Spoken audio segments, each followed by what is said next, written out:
On peut toujours être surpris par le terri, je veux dire, suivant la saison, que ce soit l'hiver, l'été, l'automne, bon, il y a les couleurs chatoyantes, donc il y a un renouvellement en fait.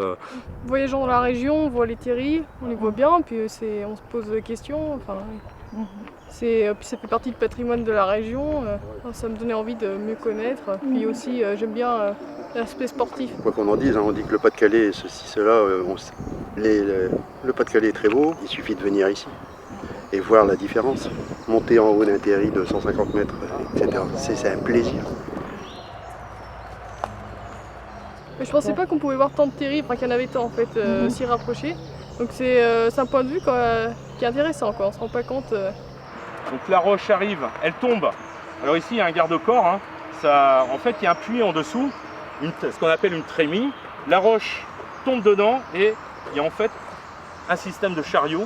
On est d'autant plus fiers quand les gens reviennent avec, on va dire quelquefois des clichés complètement gommés et effacés, des a priori qui sont complètement maintenant disparus. Et au contraire, très content d'avoir mis les pieds sur ce qui pensait être qu'un monde résidu, vulgairement parlant, alors que voilà, ils viennent d'apprendre pendant 2 heures et demie que les plantes venaient d'Afrique, d'Australie, de tous les coins d'Europe éventuellement, de la région, que les animaux y vivaient. La nature reprend ses droits et ça en fait des petits réservoirs de tranquillité et d'espace naturel à découvrir.